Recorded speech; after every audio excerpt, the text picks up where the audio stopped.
Mooly typed average net worth by age and immediately regretted learning how averages work. One number made him feel behind. Another number made him feel confused. Neither number knew his life. So today, Mooly is using net worth benchmarks without letting them bully him. The principle is comparison fog. When other people's money numbers hide your next useful move. This is not a ranking of human worth.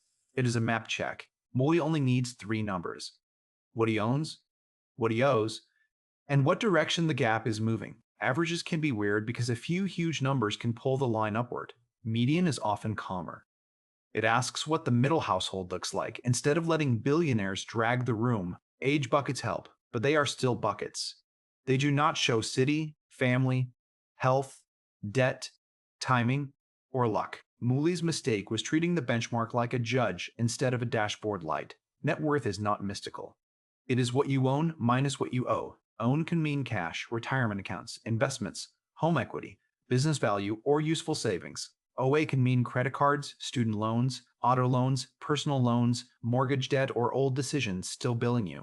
A negative number does not mean a failed person. It means the debt blocks are currently taller. Direction matters because a smaller negative number can be a real win. In your 20s, Mooly says the best benchmark may be habit strength, not a giant net worth number. In your 30s, the question often becomes, are old choices eating new income? In your 40s, time is still powerful, but denial gets more expensive.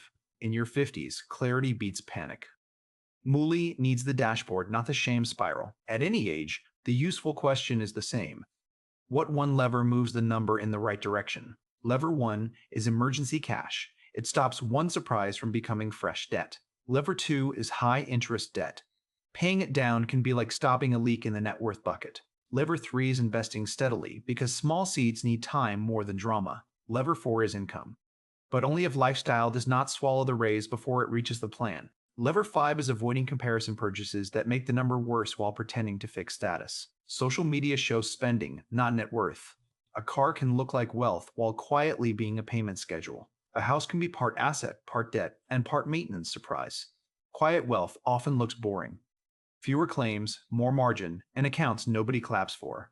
Mooly builds a tiny dashboard. Assets, debts, gap, direction. He checks it once a month, not 12 times a day. If the number is ugly, the response is not punishment. It is diagnosis. Then he picks one lever for 90 days. If the number moves the right way, he trusts the process before demanding a miracle. If it does not move, he looks for the biggest leak: interest, spending, income, or chaos. Behind is a feeling. Direction is a fact Mooly can work with. Starting late is not the same as starting never. Shame makes people stop looking. Mooly needs looking without self-attack. The benchmark is not there to tell Mooly who he is.